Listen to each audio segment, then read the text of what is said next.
Now we are going to talk about insertional inactivation in a very short lesson, and we are going to know how this particular method of insertional inactivation works as a selectable marker.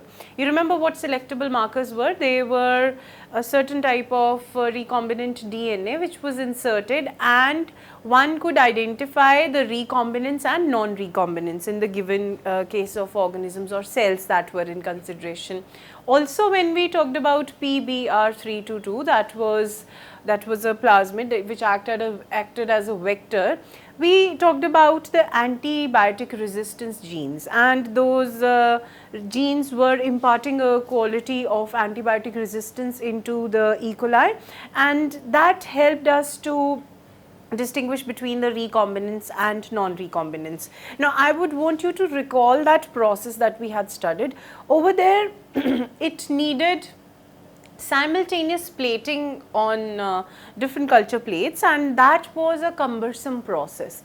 Now, with advancement in this particular field of our DNA technology, there was a method known as insertional inactivation that came into usage, and it has been very well exploited since then. What this insertional inactivation is, that you put some recombinant DNA and inactivate a given gene which would show some or other activity, and that activity is surpassed. Okay. Now, what I have said, I will let you know.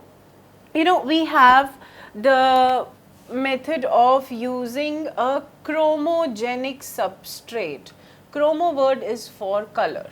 Now, when you use chromogenic substrate to identify whether a recombinant or non-recombinant is there, this chromogenic substrate would be put in the culture, and those cells which would take up the color, they would be considered as non-recombinants, and those which do not take up the color would be considered as recombinants. Now, what it means, supposedly you have a culture plate, and in that you have this chromogenic substrate, some sort of dye, and in case the colonies which have color, now you have such colonies which are showing color and such colonies which do not show color.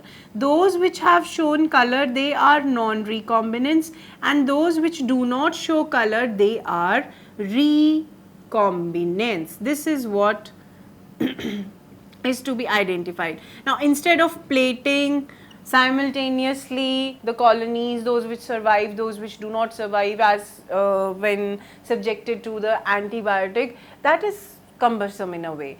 Over here you simply see the color, what is visible to the eye, and you can make out which one is recombinant and which one is non-recombinant. Now, how it happens?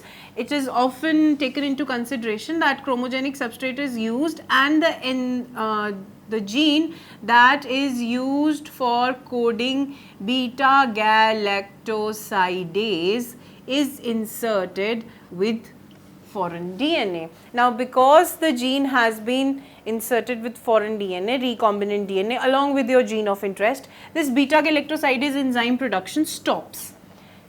When the production stops, the recombinants will not take up the color, and it is very clear those which are not colored, they would be recombinants.